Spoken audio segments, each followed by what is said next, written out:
सबसे पहले हम दे रहे हैं ये सवाल, और ये बहुत इंपॉर्टेंट सवाल है। ये सवाल दो तरीके से एग्जाम में पूछा जाता है। देखिए परसेंटेज में पिछले एक हफ्तों में आपने या 7-8 क्लासेस में आपने बहुत सारा चीज सीखा है, बहुत अच्छे अच्छे कंटेंट को सीखा है, बट याद रखिएगा कि सिर्फ अच्छे या हार्ड कंटेंट एग्जाम में नहीं आते, है ना। बहुत सारा कंटेंट आएगा जो एवरेज क्वालिटी का रहेगा या मीडियम लेवल का रहेगा, तो कुछ हल्के फुल्के और लेकिन चटपटे सवाल कई बार ये फंसा देते हैं बच्चों को। तो इस सवाल को आप बनाएंगे, और ऐसा ही सवाल जैसे कि ये सवाल आप देख रहे हैं कि लैंग्वेज में है, जैसे लैंग्वेज में लिखा हुआ है, इसी तरह का एक और सवाल आपको इसके बाद बनवाएंगे हम। जैसे ये सवाल आप देखिएगा तो लैंग्वेज में रहता तो है पर थोड़ा सा अलग है उससे। ध्यान से देखिए इस सवाल को भी, क्वेश्चन नंबर आज का 2। जैसे ये सवाल भी सेम टू सेम है, लेकिन वो लैंग्वेज में है और ये थोड़ा सा लैंग्वेज से हटके है दोनों सेम सवाल। देखिए ये सवाल लैंग्वेज बेस्ड है और वो सवाल भी लगभग सेम सवाल है, बट लैंग्वेज बेस्ड नहीं है ना, न्यूमेरिकल बेस्ड है एक तरह से। उसके ऑप्शंस भी इस तरह से नहीं है, उसके ऑप्शन भी थोड़े अलग ढंग से हैं। चलिए फटाफट इस सवाल को आप ट्राई करेंगे और इसका आंसर देंगे। टाइमर आपको लगभग 30 सेकंड का मिलेगा, और आपको टाइमिंग वाले हिसाब किताब हम आपको समझा देते हैं। 30 सेकंड हम टाइमर लगाते हैं इसलिए कि आप 30 सेकंड 40 सेकंड में आंसर दे दें, लेकिन हम 1 मिनट बाद स्टार्ट करते हैं ताकि बच्चों को लगभग 1 मिनट का प्रॉपर टाइम मिल जाए, जिसमें कि वो क्वेश्चन को देख लें, समझ लें, अगर नहीं आता हो तो कम से कम क्वेश्चन को 1 से 2 बार पढ़ लें, और यहाँ भी आपका आंसर, आपका कमेंट्स रिफ्लेक्ट कर जाए। बस इसीलिए हम चाहते हैं कि 1 मिनट कम से कम इसमें हो जाए। लेकिन हम बोलते हैं कि आप प्रयास कीजिए कि 30-40 सेकंड में आप आंसर दे दीजिए। हम फिर दोहरा रहे हैं कि बाबू 30-40 सेकंड में आप आंसर दे दीजिए। हम 1 मिनट के लगभग में स्टार्ट कर देंगे क्वेश्चन। जैसे ही यहाँ 1 मिनट 5 सेकंड 10 सेकंड होगा, हम इसको बंद करेंगे और इसको खूब अच्छा से समझाएंगे। ठीक है, तो लगभग हर क्वेश्चन में आपके लिए 1 मिनट है, बाकी 2-4 मिनट हम समझाएंगे। ठीक है, चलिए फटाफट बनाइए और उसका कमेंट करिए। क्वेश्चन को बनाइए और इसको आंसर पे आंसर कमेंट करिए। Good morning Soni, good morning Animay, good morning Prerna, good morning Vikas, good morning Rajni, सभी लोगों का स्वागत है। Very good morning. बहुत सारे अच्छे सवालों के साथ हम यहाँ पे हैं, आपको बहुत मजा आने वाला है, बहुत अच्छा अच्छा सवाल कराएंगे। कम ऑन, इसका आंसर दीजिए। देखिए 1 मिनट से ज्यादा हो गया, अब हम इसका आंसरिंग स्टार्ट करेंगे। देखिए पेन कॉपी आप ले लीजिए, अगर अभी भी पेन कॉपी नहीं लिए हैं तो प्लीज पेन कॉपी लेकर बैठिए।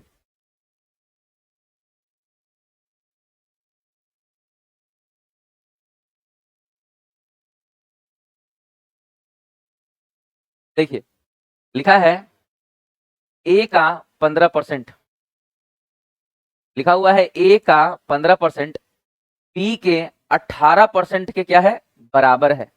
ए का 15% बी के 18% के बराबर है। ध्यान से समझने का प्रयास कीजिए। आपको 1 मिनट मिला ना बनाने के लिए, अब मेरे को समझाने का टाइम दीजिए, बहुत अच्छा समझाएंगे। आप, हम जो समझा रहे खाली आप सुनिए ना, मैथमेटिक्स से आप कनेक्ट हो जाइएगा।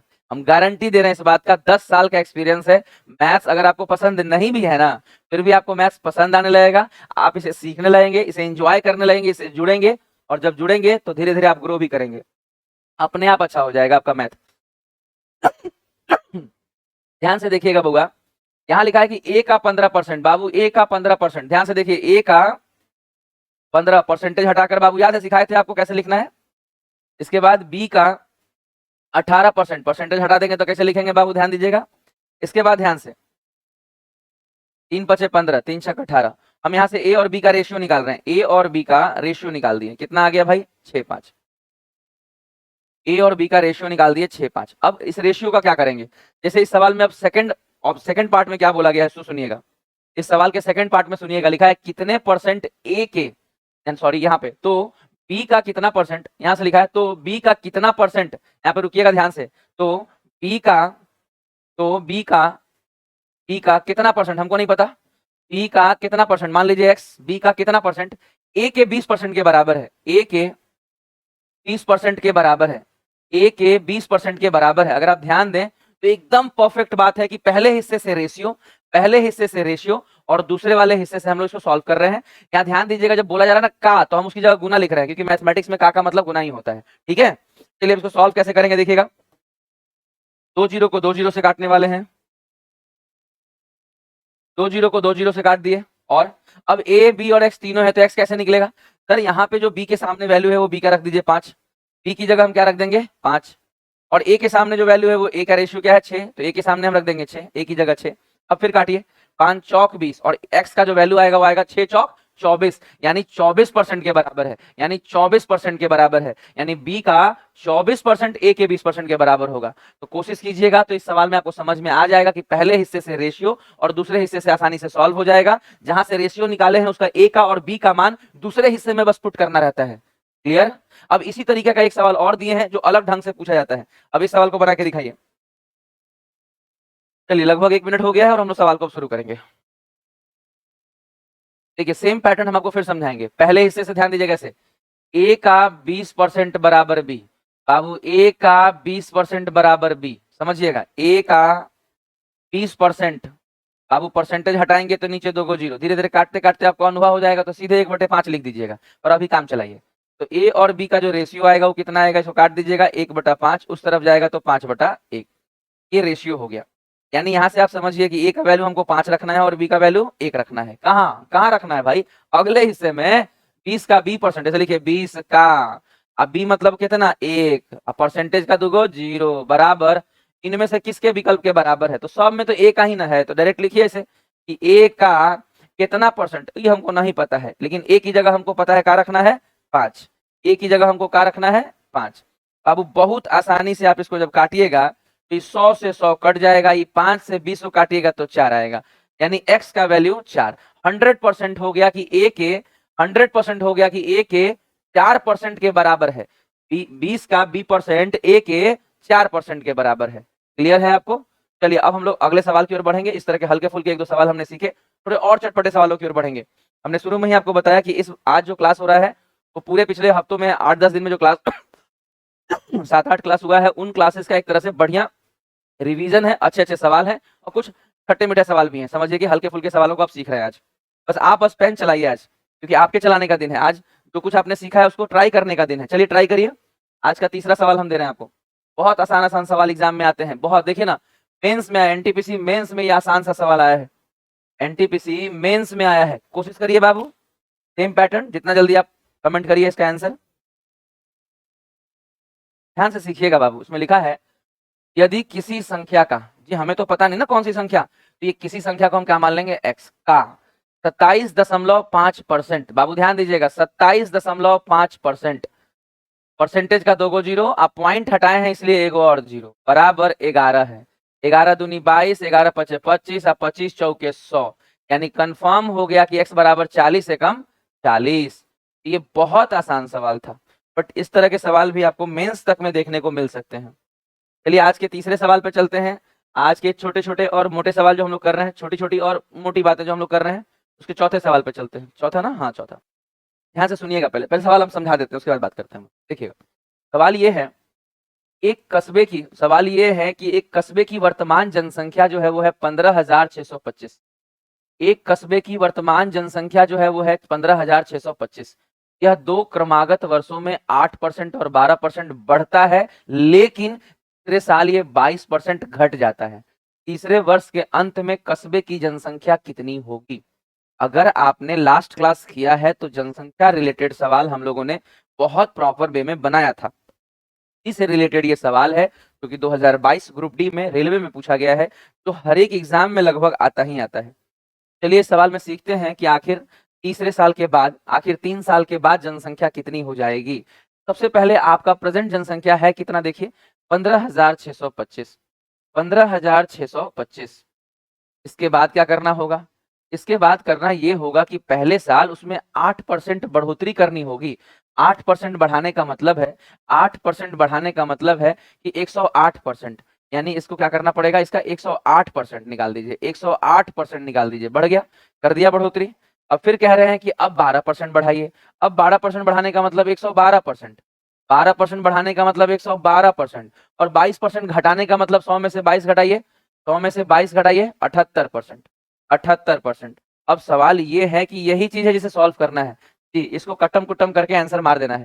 जितना जल्दी इसको काट कूट के आंसर मारिएगा उतना बेटर है। और क्या आप इसमें क्या कर सकते हैं, जैसे मान लीजिए हम अगर इसको काटते हैं तो हम क्या करना चाहेंगे, देखिएगा हम आपके सामने काट के दिखाते हैं कैसे कटेगा।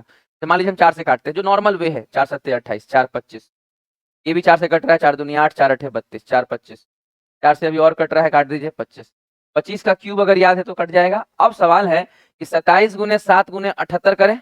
देखिए जनरली करना पड़ सकता है, बट एक ऑप्शन है कि यूनिट डिजिट आप मिलाइए। जैसे यूनिट डिजिट मिलाने का मतलब है, आप पढ़िएगा नंबर सिस्टम में आपको पढ़ाया जाएगा, इसके लास्ट डिजिट को मिलाया जा सकता है। कैसे?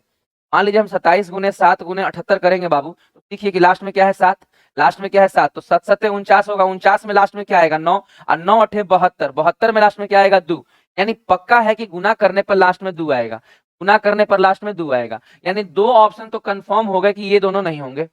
दो ऑप्शंस तो कंफर्म हो गए कि ये दोनों नहीं होंगे यूनिट डिजिट से, दो ऑप्शन कंफर्म हो गया। अब सवाल उठता है तो क्या अब गुना करें? नहीं, अभी भी बहुत कुछ है जो कर सकते हैं और बहुत क्विक चेक हो सकता है। जैसे कि मान लीजिए हम 27 गुना 7 गुना 78 करेंगे तो जो वैल्यू आएगा वो 27 से तो कटवे करेगा, और जो 27 से कटेगा वो छोटा वैल्यू 3 से भी कटेगा। 27 3 से कटता है ना, 3 से कटने पे चेक कीजिए, देखिए 4 2 6 4 1 5, ये 3 से नहीं कटेगा। अब आप कहेंगे कि हमको 3 का कटने का नियम नहीं पता है। अब वो हर चीज एक दिन में थोड़ी सीख जाइएगा आप। मान लीजिए नंबर सिस्टम में अभी बोर्ड मास खत्म हुआ है, मंडे से अभी लीनियर इक्वेशन का पूरा पीडीएफ काट के आए हैं कि मंडे से लीनियर इक्वेशन कराएंगे, लीनियर इक्वेशन कराएंगे, उसके बाद आपका यूनिट डिजिट करा देंगे, यूनिट डिजिट सीख लीजिएगा, फिर टेस्ट ऑफ डिविजिबिलिटी कराएंगे। बहुत कुछ अभी सीखना है, लगभग महीने 1.5 महीने वो क्लास चलेगा नंबर सिस्टम वाला लगातार, तब जाके आपका पूरा नंबर सिस्टम समाप्त होगा। बात समझ में आ रहा है? तो आप बस पेशेंस रखना होगा। अगर आपको बढ़िया कंटेंट सीखना है तो पेशेंस रखिए, शांति से आप चीजों को सुनिए, प्रॉपर वे में नोट्स बनाइए, अच्छा रिवीजन डालिए, ट्रस्ट करिए टीचर पे। टीचर अगर कह रहा है कि हम आपको बहुत अच्छा कंटेंट अपडेटेड क्वालिटी के साथ बाइलिंगुअल देंगे, तो अब इसमें बाइलिंगुअल मत खोजिए, प्रैक्टिस है। आप देखिएगा डाटा जो पीडीएफ जाता है वो बाइलिंगुअल जाता है। समझ आ रहा है बात? दूसरा, अगर हम कहते हैं कि हम बढ़िया डिस्कशन देते हैं, देखिए डिस्कशन एक एक बात काट के हम छोड़ देते हैं कि नहीं कि हाँ काट लेना आंसर आ जाएगा, ये नहीं चलेगा सर। काट लेना आंसर आ जाएगा, अगर आज भी कोई टीचर ये कर रहा है तो वो गलत कर रहा है। कम से कम उसको आइडिया देना चाहिए कि देखो बाबू, गुना करके तो आंसर वह आइबे करेगा, पर कोई बच्चा मान लीजिए आप गुना कर रहे हैं, आपको 30 सेकंड लग गया, 40 सेकंड लग गया, चाहे 20 सेकंड लग गया, आप कोई 5 सेकंड में चेक करके आंसर टिक कर दिया, ऑप्शन दिया हुआ काहे है गुना करने के लिए, तो अगर पॉसिबिलिटी है तो क्यों नहीं हम उसको उस तरीके से चेक करके जल्दी आंसर मारेंगे। और नहीं मारेंगे तो हर क्वेश्चन में 30-30 सेकंड देंगे, एक्स्ट्रा टाइम मैनेज होगा, पूरा पेपर सॉल्व हो पाएगा। और जब पूरा पेपर ही सॉल्व नहीं होगा तो बड़ा बड़ा बात करने से सिलेक्शन होने वाला है। सिलेक्शन के लिए आपको पता है कि मैथ्स और रीजनिंग में आपको टाइम मैनेज करना होगा। जीकेजीएस या फिर आप अगर एसएससी की तैयारी करते हैं तो इंग्लिश, इसके लिए हम मान सकते हैं कि टाइम नहीं लगता, उसमें एक मिनिमम टाइम में हो जाता है। पर मैथ्स और रीजनिंग में टाइम मैनेजमेंट हर दिन सीखते जाना होगा, धीरे धीरे सीखते जाना होगा आपको और इंप्रूव करना होगा। और अब इसको हम टिक मार दे रहे हैं, ठीक है, क्योंकि एक ही ऑप्शन बच गया, ये कंफर्म है कि गुना करने पर यही आएगा। चलिए हम आगे बढ़ते हैं, इसी तरह के बहुत सारी अच्छी अच्छी बातें आपको बताते रहेंगे। आज का 5वां सवाल ट्राई करेंगे, आज का 5वां सवाल आप ट्राई करेंगे। चलिए लगभग 1 मिनट हो गया, आप सिखाते हैं, लगभग 1 मिनट का टाइम आपको मिला, अब सिखाते हैं। ध्यान दीजिएगा, लिखा है एक शहर की 20% जनसंख्या युद्ध के कारण मृत हो गई, घट गई। शेष जनसंख्या में से 5% व्यक्ति महामारी में मारे गए। यदि शहर की वर्तमान जनसंख्या इतना है तो युद्ध से पहले शहर की जनसंख्या कितनी थी? ये सवाल टफ नहीं है तो बहुत आसान, बट मेन है कि इसका स्ट्रक्चर बच्चों से जल्दी नहीं बनता है।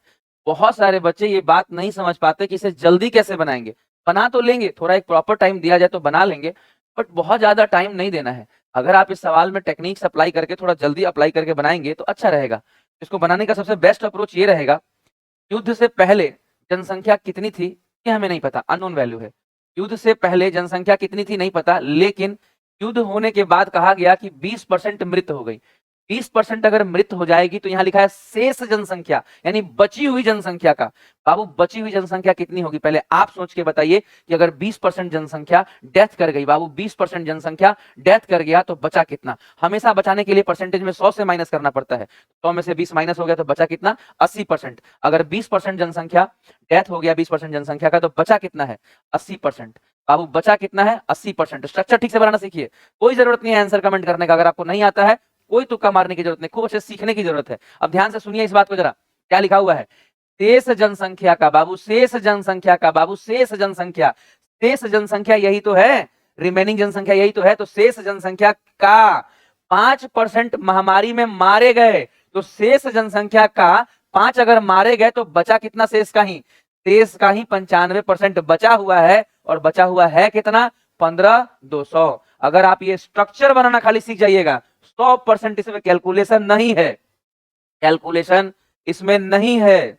यही बात हम आपको समझा रहे हैं कि ऑफलाइन सेंटर 10 साल से ज्यादा चलाने का एक फायदा यह है कि हम बहुत अच्छा डिस्कस कर सकते हैं, समझाने का तरीका बहुत अच्छा है, आप क्वेश्चन से कनेक्ट होंगे। तो एक बार आप प्रयास कीजिए कनेक्ट होने का, आपको कोई शिकायत नहीं रहेगा। आप खुद कहिएगा महीने 2 महीने में कि मजा आ रहा है, 10 दिन में ही आपको लगेगा कि बहुत अच्छा लगा, क्वेश्चन ठीक समझ में आ रहा है, एग्जाम निकल जाएगा। कोई भी एग्जाम का कोई भी सवाल नहीं छूटेगा, नहीं छूटेगा मतलब नहीं छूटेगा। कहीं भी कुछ कमी हो तुरंत व्हाट्सएप जुड़ा हुआ है, आप वहां टेलीग्राम पे डालिए, हम तुरंत दूसरा नया वीडियो डाल के अटैच करेंगे उसमें। मान लीजिए कोई टाइप नया आया, तुरंत उसकी जगह हम अपडेट करेंगे उसको, आप क्या चिंता करते हैं? रेगुलर अपडेट आपको मिलता रहेगा 100% गारंटी के साथ। देखिए इसको कट करते हैं, अब 0 कम कर दे रहे हैं, 19 पंचे 95, 19 अट्ठे 152, और 8 से काट लीजिए 100, 5 से काट लीजिए 2, 2 पे 4 जीरो यानी आंसर हो जाएगा 20,000, 2 पे 4 जीरो यानी आंसर हो जाएगा 20,000। उम्मीद है आपको अच्छा समझ में आया होगा। ये 5 क्वेश्चन आपने कर लिया। आगे के सवाल हम करना शुरू करते हैं। छठा सवाल आज का छठा सवाल। चलिए बाबू ये सवाल बना के दिखाइए, क्या जबरदस्त सवाल है। इससे ये सवाल बहुत इंपॉर्टेंट है क्योंकि इसमें कई बार बहुत ज्यादा टाइम देते हैं बच्चे, कैलकुलेशन करने लगते हैं। ये बहुत इंपॉर्टेंट सवाल है जो कि बहुत मतलब मान के चलिए कि 100% चांसेस है कि इस टाइप का सवाल आपको देखने को एकदम डिट्टो मिलेगा, सेम टू सेम। इस टाइप का सवाल इस साल भी आपको देखने को मिलेगा 24-25 के एग्जाम में भी। बिल्कुल खुशी 20,000, अनिमे 20,000, विकास, सुजीत, सुमित, सबका सही था, वेरी गुड। सीखने का प्रयास कीजिएगा कि इसका बेस्ट अप्रोच क्या रहेगा। आप जिस भी तरीके से इसको बना रहे हैं बनाइए, लेकिन सीखिए ये चीज क्या दिया है। पहले आपको सवाल सुनिएगा बाबू, एक बार सवाल सुनिएगा। एक संख्या का 48% और 38% का अंतर, देख रहे हैं क्या लिखा है, बीच अंतर, मध्य का अंतर का वैल्यू दिया है 354। सबसे पहले देखिए 48 और 38 का अंतर कितना है। 48 और 38 का अंतर है 10, यानी 10% का वैल्यू 354 है। 10% का वैल्यू अगर 354 है बाबू, 10% का वैल्यू 354 है बाबू, तो 1% का निकालने के लिए भाग दे देंगे। और चाहिए क्या, फिर से सुनिएगा इस बात को कि 10% का वैल्यू 354 है 10% का वैल्यू 354 है तो 1% का 10 से भाग दे देंगे। और चाहिए 58% तो क्या कर देंगे, गुना कर देंगे। चाहिए 58% तो क्या कर देंगे, गुना कर देंगे। हम फिर से समझाते हैं इस बात को, हम फिर से समझाते हैं ऐसे लिख के कि बाबू 48% और 38% में अंतर कितना है बाबू, मध्य अंतर, उसके बीच में अंतर देखिए, इसके मध्य का अंतर। तो 48% और 38% का अंतर है 10%। ऐसे लिखिएगा कि 10% का जो वैल्यू है बाबू, अंतर बराबर अंतर, अंतर कितना है तो फिर 354।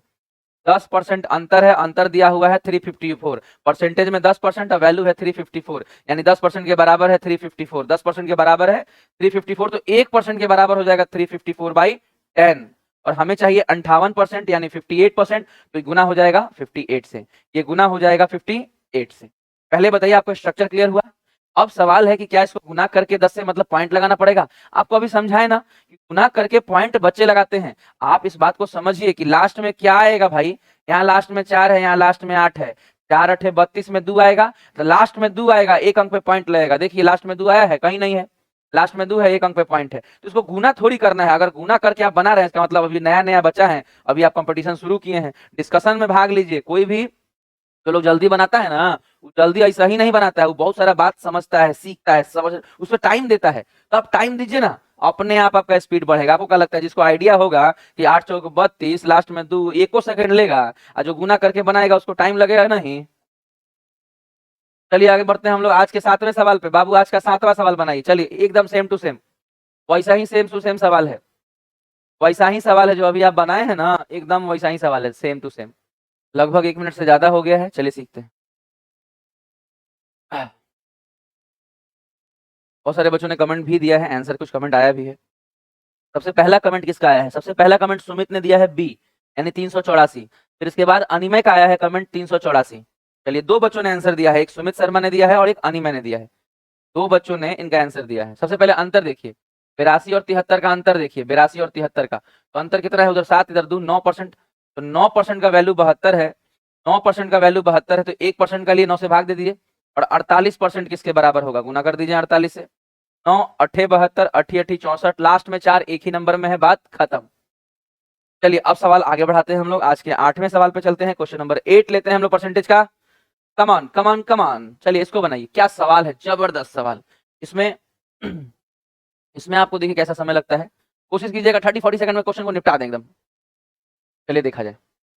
देखिए इस सवाल में सबसे पहले जो बात होगा आपके मन में जो आएगा, एक ये बिगिनर्स के जो मन में आता है, बड़ा कैलकुलेटिव नंबर है 175 000 262 500, बहुत कैलकुलेटिव नंबर है। सबसे पहले उस चीज को ठीक करना है, किस चीज को, कि नंबर कैलकुलेटिव भले दिख रहा है बट ऐसा कुछ है नहीं। क्योंकि अगर हमें परसेंटेज ही निकालना है तो नंबर से मतलब नहीं है। हम इसको रेशियो में कर सकते हैं कन्वर्ट, या हम इसे काट कर छोटा कर लेंगे। ऐसे जनरली समझिए कि हम इसे काट कर छोटा करके बनाएंगे। जैसे कि जैसे सवाल में हमको दिया हुआ है कि एक सवाल में हमको दिया है 1,75,000, हम लिख रहे हैं 1,75,000, 1,75,000, और दूसरी तरफ दिया है बढ़कर इतना हो गया 2,62,500।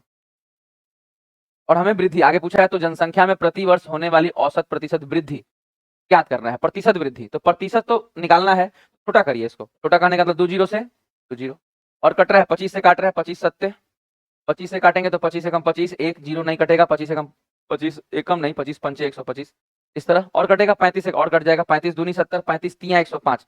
तो जो नंबर आपको 1 मिनट पहले काफी कैलकुलेटिव लग रहा था, वो नंबर अब 2-3 है, वो नंबर अब मात्र 2:3 है, यानी 2-3 है, तो 2 से बढ़ के 3 हो गया, यानी कितना बढ़ा 1। और वृद्धि का परसेंटेज निकालने के लिए याद है, कम वाला नीचे गुना 100, यानी 100% फिक्स हो गया कि इसका आंसर कितना होगा 50%। हम फिर से बोल रहे हैं 2 से 3 हो गया बाबू, 2 से 3 होने का मतलब 2 से 3 होने का मतलब बढ़ा कितना 1 बढ़ा, परसेंटेज कैसे निकलेगा 2 नीचे रखेंगे गुना 100, बाबू 1 बढ़ा है, परसेंटेज कैसे निकलेगा 2 नीचे रखेंगे गुना 100, यानी 50% इसका आंसर होगा। नहीं होगा आंसर, 50% बढ़ा है ये बात तय है, लेकिन ये 5 साल में बढ़ा है, लेकिन ये 5 साल में बढ़ा है, और आपको चाहिए औसत, तो 5 साल में 50%, तो प्रति वर्ष औसत मतलब हर साल कितना बढ़ा, तो 5 से इसको भाग देना पड़ेगा। बचपन में औसत पढ़े थे, 5 साल में 50%, तो 1 साल में कितना 5 से भाग दे दीजिए, और तब आंसर मारिए 10%। क्लियर हुआ? चलिए अगले सवाल की ओर हम बढ़ेंगे, आज के 9वें सवाल को लेते हैं, आज के 9th नंबर सवाल को हम लेते हैं।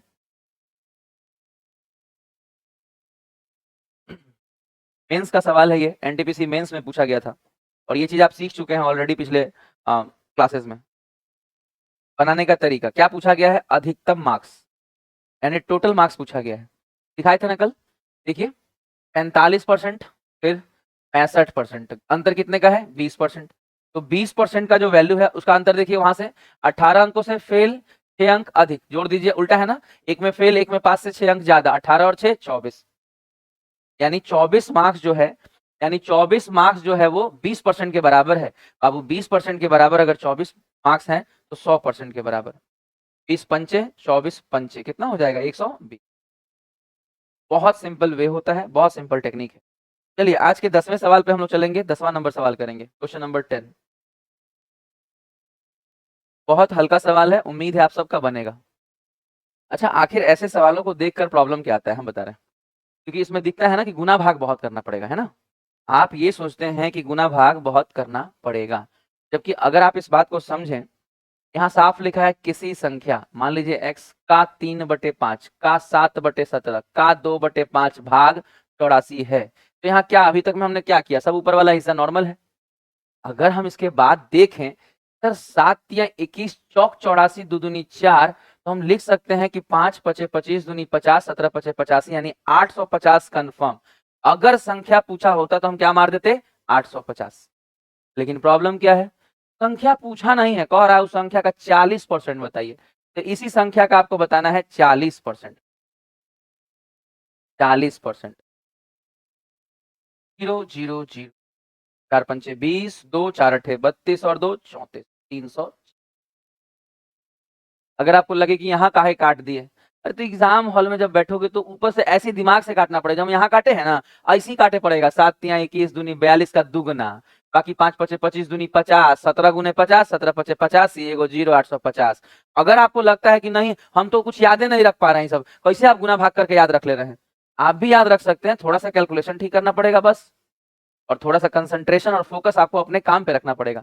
ये नहीं कि आप पढ़ाई कर रहे हैं और आपके ध्यान कहीं और है, फिर नहीं चलेगा, आपको कल के सिलेक्शन के लिए लड़ाई लड़ना है। कोई ऐसा नहीं कि हम 10th का सिलेबस कर रहे हैं और पास करना है, पास नहीं करना, लड़ना है। तो युद्ध में जितना ज्यादा आपका फोकस कंसंट्रेशन रहेगा उतना बेहतरीन आप युद्ध लड़ पाइएगा। तो अभी से आदत बनाइए कि सवाल जब होगा तो हमारा पूरा फोकस सवालों पर ही होगा, और कुछ भी नहीं कि खाना बन गया, खाना है बाद में खा लेंगे, थोड़ा देर बाद खा लेंगे, क्या हो जाएगा उससे।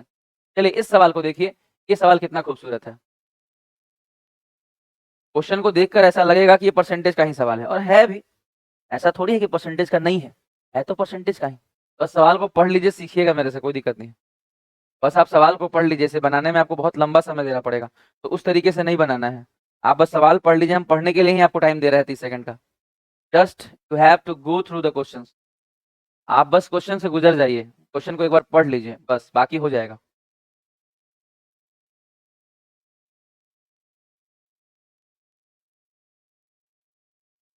अगर आपने क्वेश्चन को पढ़ लिया तो आपने देखा उसमें साफ साफ लिखा है कि पुरुषों की जनसंख्या में 5% की बढ़ोतरी होगी और महिलाओं में 10% की।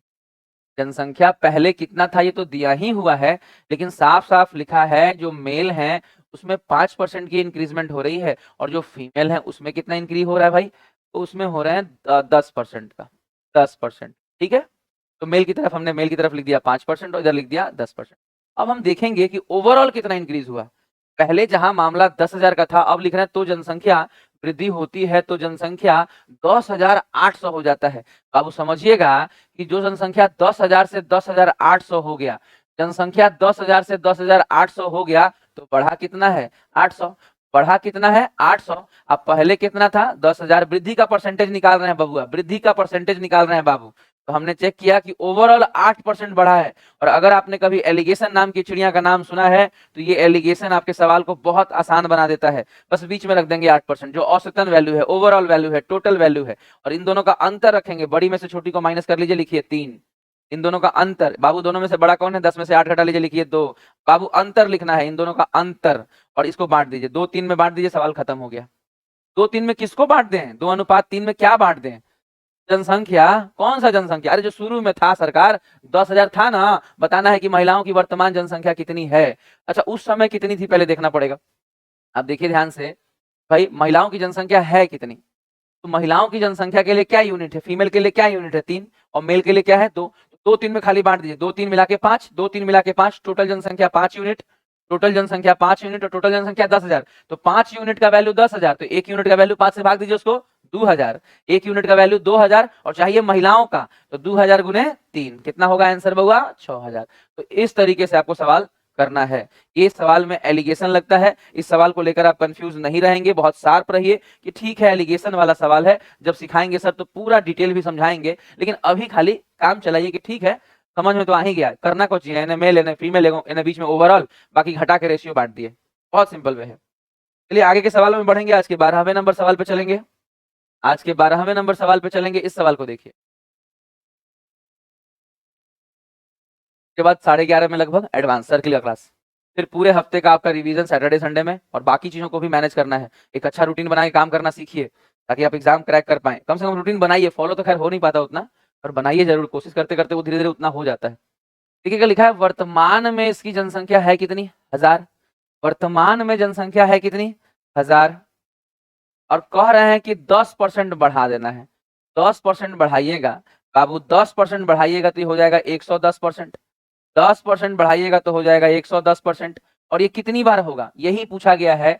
एक तरह से आप समझिए कंपाउंड इंटरेस्ट में जो रेट पूछते हैं ना ये लोग, इस तरह से परसेंटेज में घुसा के परसेंटेज में जनसंख्या पे डाल दिया आजकल, यानी मिक्स कर दिया है सवालों को। जो सीआई का सवाल है उसको जनसंख्या से रिलेट करके पूछ रहे हैं। अब देखिए इसमें पूछ रहे हैं कितने वर्षों में, सवाल देख रहे हैं कितने वर्षों में। ये कंपाउंड इंटरेस्ट में ऐसा होता है कितने वर्षों में, यानी ये कितनी बार आएगा, 110%, 110%, 110%, ये कितनी बार आएगा, इसका वैल्यू हो जाएगा 1331। ये कितनी बार आएगा कि इसका वैल्यू हो जाएगा 1331। आप समझिएगा ये हिस्सा गुना में है, यहां से हटा दिया, यहां लगा दिया, इसके अलावा ये 0 कम कर दिया। अब आपको बस इतना ध्यान देना है कि यहाँ पे 11/10 के पावर में क्या करें कि ये वाला वैल्यू आ जाए। या फिर ये सोचिए कि 11 का ये क्या है, क्यूब, 10 का ये क्या है, क्यूब, यानी ये कंफर्म है कि 11/10 का क्या है, क्यूब है। और इक्वल साइन अगर है, बेस बराबर हो गया तो पावर भी बराबर होगा, ये एलिमिनेट कर दीजिए और x बराबर सीधे क्या मार दीजिए, 3। बस इतना सा बात आपको समझना है। हालांकि ये बहुत परफेक्टनेस जो आएगा वो कंपाउंड इंटरेस्ट में आएगा इसका। आपको अभी आपको हल्का फुल्का आइडिया लगेगा कि हाँ ठीक है, बात तो ठीक है, बट उतना हजम नहीं होगा।